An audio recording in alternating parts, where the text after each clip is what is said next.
नमस्कार दोस्तों, मैं कमल आप सभी का स्वागत करता हूं आपके अपने YouTube चैनल वन एफर्ट में। आज का हमारा सेशन है पॉलिटेक्निक में कौन सी ब्रांच चुनें। तो ये सवाल कई छात्रों के मन में होता है कि हमें कौन सी ब्रांच चूज करनी चाहिए जिससे हमारा कैरियर अच्छा बन सके। कुछ लोकप्रिय ब्रांचेस हैं जैसा कि आप स्क्रीन पर देख रहे हैं। मैं यहां पर ये आपको बताने वाला हूं कि अगर आपको गवर्नमेंट जॉब चाहिए तब कौन सी ब्रांच सेलेक्ट करनी है, अगर आपको प्राइवेट जॉब चाहिए तब आपको कौन सी ब्रांच चूज करनी है, कौन सी ब्रांच सेलेक्ट करनी है।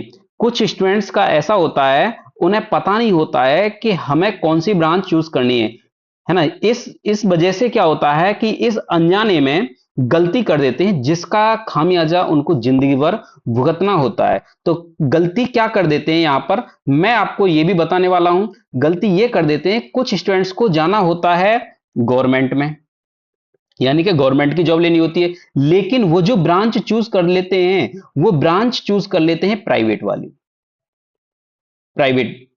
लेकिन कुछ बच्चे ऐसे होते हैं जिन्हें प्राइवेट में जाना होता है, वो ब्रांच चूज कर लेते हैं गवर्नमेंट वाली। तो मैं यहां पर आपको यह क्लियर करने वाला हूं कि गवर्नमेंट में अगर आप जाना चाह रहे हैं तब कौन सी ब्रांच चूज करनी है तुम्हें, अगर प्राइवेट में जाना चाह रहे हैं तब कौन सी ब्रांच चूज करनी है। तो सबसे पहले हम लोग बात करेंगे ब्रांच वाइज।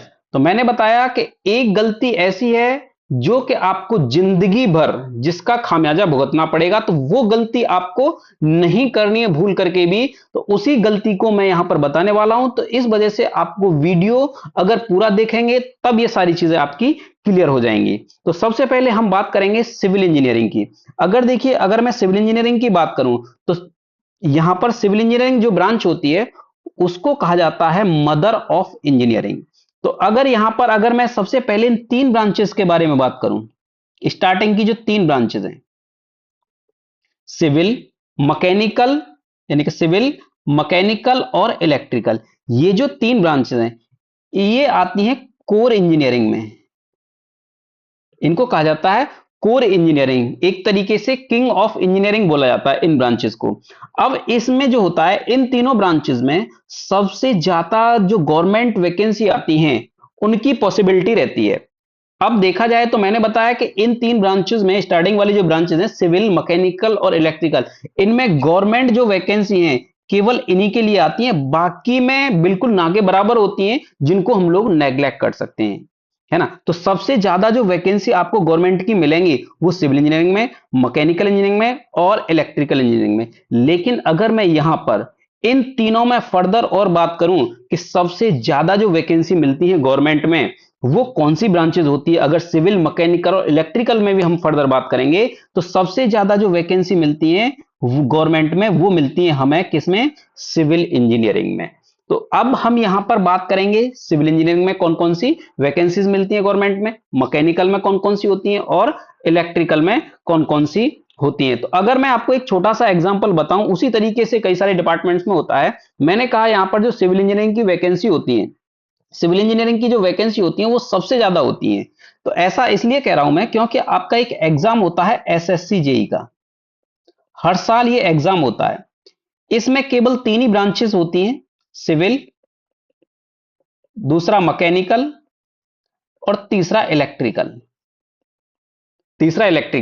इसमें ये जो वैकेंसी होती हैं, इसमें जो टोटल वैकेंसी आती है उस टोटल वैकेंसी में ये जो दो ब्रांच होती है मैकेनिकल और इलेक्ट्रिकल, इनमें वैकेंसी 30% वैकेंसी अप्रोक्सीमेटली इन दोनों के लिए होती है और लगभग लगभग 70% जो वैकेंसी होती है ना वो आपकी सिविल के लिए होती है। तो इसी वजह से मैंने बताया आपको कि गवर्नमेंट जॉब के लिए तीन ही ब्रांच हैं और उन तीनों ब्रांचों में से सबसे ज्यादा जो गवर्नमेंट जॉब मिलती है वो सिविल इंजीनियरिंग में मिलती है। तो सिविल इंजीनियरिंग में कौन कौन सी जॉब मिलती हैं वो हम थोड़ा सा डिटेल में बात कर लेते हैं। तो देखिए, अगर आप सिविल इंजीनियरिंग ब्रांच चूज कर रहे हैं तो सिविल इंजीनियरिंग के लिए कुछ डिपार्टमेंट्स हैं जिनमें आप जिनके नाम आपने सुने होंगे। जैसे अगर मान लीजिए मैं बात करूं पीडब्ल्यूडी की, तो पब्लिक वर्क डिपार्टमेंट होता है ना। तो पब्लिक वर्क डिपार्टमेंट जो होता है उसमें गवर्नमेंट की वैकेंसी आती है। अगर मैं बात करूं इंडियन रेलवे की, है ना, इंडियन रेलवे में भी इसमें वैकेंसी आती है। एनएचएआई का नाम सुना होगा आपने, national highway authority of India, और इसके अलावा जो वैकेंसी मिलती हैं वो स्टेट एंड सेंट्रल गवर्नमेंट जो डिपार्टमेंट होते हैं उनमें वैकेंसी मिलती हैं। तो यहां पर इस तरीके की गवर्नमेंट जॉब ब्रांचेस में मिलती हैं। अब अगर मैं बात करूं यहां पर मैकेनिकल इंजीनियरिंग की, तो मैकेनिकल इंजीनियरिंग में भी कई डिपार्टमेंट्स ऐसे होते हैं जिनमें गवर्नमेंट जॉब मिलती है। जैसे अगर मान लीजिए इंडियन रेलवे है, इंडियन रेलवे में मिलती है। भेल है, भेल है Bharat heavy electrical limited. DRDO है जिसमें मैकेनिकल की जॉब मिलती है। Defence research and development organisation इसका फुल फॉर्म होता है। पीएसयूज कुछ कंपनियां हैं, पीएसयूज हैं। पीएसयूज क्या होती हैं? पब्लिक सेक्टर अंडरटेकिंग, जैसे एनटीपीसी है, एनएचपीसी है। इन सब में मैकेनिकल इंजीनियरिंग की वैकेंसी आती हैं। अगर बात करें इलेक्ट्रिकल इंजीनियरिंग की, तो इलेक्ट्रिकल इंजीनियरिंग में देखने को मिलेगा आपको जो जॉब मिलेगा वो पीजीसीआईएल। पीजीसीआईएल का मतलब power grid corporation of India limited, है ना, इसमें जॉब इलेक्ट्रिकल की मिलती है। और आपका स्टेट एंड जो सेंट्रल है, सेंट्रल इलेक्ट्रिसिटी बोर्ड है, उनके अंदर इलेक्ट्रिकल इंजीनियरिंग की जॉब मिलती है। अब अगर बात करें भेल की, तो भेल में भी इनकी जॉब मिलती है। भेल का मतलब Bharat heavy electrical limited. Indian railway में भी इनकी जॉब मिलती है। लेकिन इन तीनों में जॉब तो गवर्नमेंट मिलती है, फिर मैं बता रहा हूं कि इनमें परसेंटेज जो ज्यादा रहता है वो सिविल इंजीनियरिंग में ही रहता है। अब बात करते हैं अगर इनमें फर्दर अगर मैं बात करूं प्राइवेट की, तो प्राइवेट में भी कई सारी जॉब मिलती है।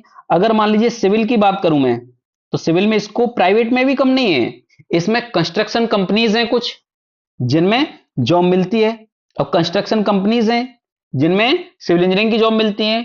इंफ्रास्ट्रक्चर प्रोजेक्ट्स हैं, कुछ प्रोजेक्ट मैनेजर हैं बनते हैं, कुछ साइड इंजीनियर की भी जॉब मिलती है। स्ट्रक्चरल जो इंजीनियर होते हैं उनकी भी जॉब यहां पर मिलती है। तो इस तरीके से सिविल की जॉब यहां पर भी होती हैं। अब देखा जाए तो कंस्ट्रक्शन की जो मैंने बताया था, कंस्ट्रक्शन की जो कुछ कंपनियां हैं इंपोर्टेंट, यानी कि बहुत पॉपुलर जो कंपनी है सिविल की, उनमें जैसे आपने सुना होगा नाम एलएनटी का नाम सुना होगा, है ना। एलएनटी में जॉब निकलती है सिविल की, जिसका फुल फॉर्म होता है Larsen and Toubro limited. Reliance infrastructure limited का नाम सुना होगा। टाटा प्रोजेक्ट्स लिमिटेड का नाम सुना होगा। सापुरजी पलोंजी ग्रुप का नाम सुना होगा। जीएमआर इंफ्रा ग्रुप का नाम सुना होगा। हिंदुस्तान कंस्ट्रक्शन कंपनी यानी कि एचसीसी का नाम सुना होगा। जेपी ग्रुप का नाम सुना होगा। तो ये जो ग्रुप हैं, जैसे नागार्जुन ग्रुप का नाम सुना होगा आपने, एनसीसी। तो ये सारे जो ग्रुप में ये बहुत बड़े बड़े ग्रुप हैं जिनमें सिविल इंजीनियरिंग की वैकेंसी आती है प्राइवेट में भी। दूसरा अगर हम मैकेनिकल की बात करें, तो मैकेनिकल में भी प्राइवेट जॉब कम नहीं है। जैसे ऑटोमोबाइल इंडस्ट्री है, मैन्युफैक्चरिंग इंडस्ट्रीज है, पावर प्लांट्स हैं, एचवीएसी है यानी कि heating ventilation and air condition companies हैं, कुछ प्रोडक्शन मैनेजर हैं। और ऑटोमोबाइल इंडस्ट्रीज में जानते हैं आप, जैसे जहां पर कार बनती है, बाइक बनती है, वहां पर मैकेनिकल इंजीनियरिंग की जॉब मिलती है। अगर बात करें इलेक्ट्रिकल इंजीनियरिंग की, तो इलेक्ट्रिकल इंजीनियरिंग में भी कुछ जगह वैकेंसी होती है, जैसे power generation and transmission companies हैं, इलेक्ट्रिकल मैन्युफैक्चरिंग कंपनीज हैं, कंस्ट्रक्शन कंपनीज में भी इनकी जरूरत पड़ जाती है, और इलेक्ट्रिकल डिजाइन इंजीनियर की जरूरत पड़ती है। पावर सिस्टम जो इंजीनियर है वो भी इलेक्ट्रिकल के अंडर ही आता है। अगर बात करें हम नेक्स्ट, तो अगर अगर नेक्स्ट बात कर रहे हैं हम यहां पर, तो इन दो ब्रांचेस के बारे में बात कर रहे हैं। तो इन दो ब्रांचेस यानी कि कंप्यूटर साइंस इंजीनियरिंग और इलेक्ट्रॉनिक्स एंड कम्युनिकेशन इंजीनियरिंग। तो जो कंप्यूटर साइंस इंजीनियरिंग है उसमें ज्यादातर जो जॉब मिलती हैं वो आपकी प्राइवेट जॉब ही होती हैं, उसमें गवर्नमेंट जॉब नहीं होती है, बिल्कुल ना के बराबर होती है।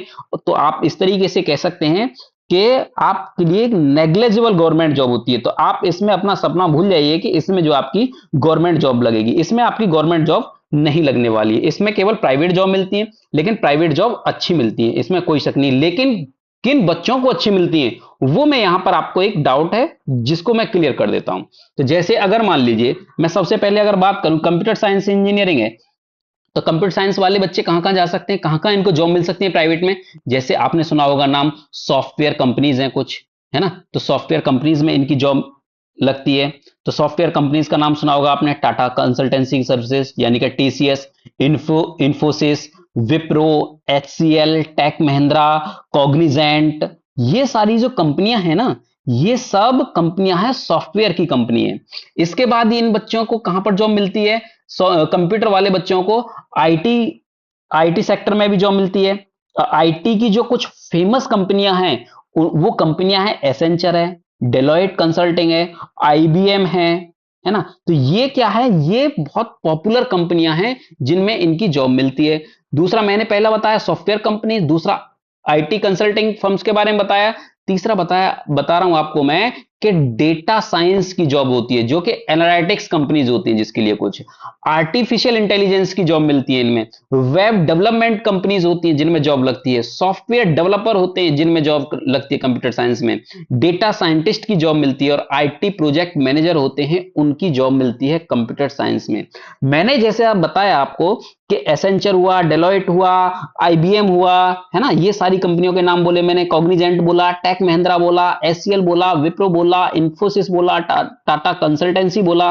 नो डाउट ये बहुत अच्छा पैकेज देते हैं, बहुत अच्छा पैकेज देते हैं, लेकिन इनकी कंडीशन क्या होती है? इनकी कंडीशन ये होती है कि बच्चे की जो परसेंटेज है ना, वो थ्रू आउट बहुत अच्छी होनी चाहिए। अच्छी परसेंटेज का मतलब है कि जिन बच्चों की परसेंटेज 80% से ऊपर होती है, 10th में, डिप्लोमा में, है ना, या फिर 12th अगर कर रखी है तो 12th में भी, तो अगर 80% से ऊपर होगी, मिनिमम बता रहा हूं मैं 80%, तो यहां से लोग स्टार्ट करते हैं, फिर उसके बाद स्क्रीनिंग करते हैं।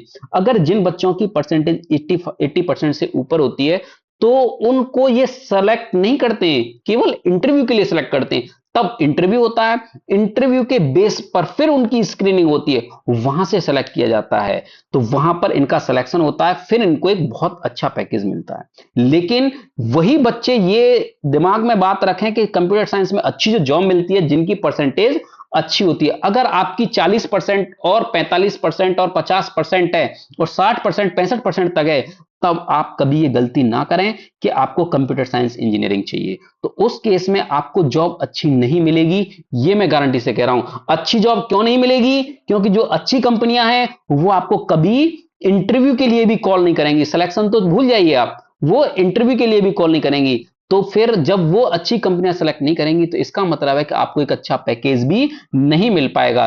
तो इस वजह से मैं ये कह सकता हूं कि आप जो है फिर ना तो आप गवर्नमेंट की जॉब ले सकते हैं, क्योंकि सीएस में तो भाई गवर्नमेंट की जॉब है नहीं।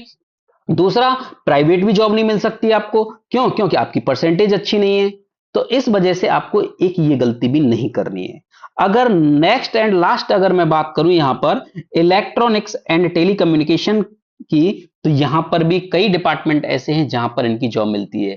इनकी जो जॉब मिलती है, टेली कम्युनिकेशन की कंपनीज होती हैं जिनमें इनको जॉब मिलती है। दूसरा अगर मैं बात करूं, इलेक्ट्रॉनिक्स मैन्युफैक्चरिंग कंपनीज होती हैं जिनमें इनकी जॉब मिलती है। टेली कम्युनिकेशन कंपनीज में कुछ कंपनियां हैं, एटी बहुत अच्छी कंपनी है, टी मोबाइल्स है ना, वेरिजोन कम्युनिकेशन है, एनटीटी ग्रुप है। ये बहुत अच्छी कंपनियां हैं जिनमें इलेक्ट्रॉनिक्स एंड टेलीकम्युनिकेशन की जॉब मिलती है। अब ये तो रही टेलीकम्युनिकेशन कंपनीज, कुछ है इलेक्ट्रॉनिक्स मैन्युफैक्चरिंग कंपनीज, है ना, तो यहां पर भी जॉब मिलती है। नेटवर्किंग कंपनीज हैं जिनमें जॉब मिलती है, एम्बेडेड सिस्टम कंपनीज हैं कुछ, डिजाइन इंजीनियर होते हैं इनमें, नेटवर्क इंजीनियर भी होते हैं, आपने सुना होगा नेटवर्क नहीं आ रहा मोबाइल का, तो नेटवर्क की भी जॉब मिलती है, नेटवर्क की भी कुछ कंपनियां होती हैं।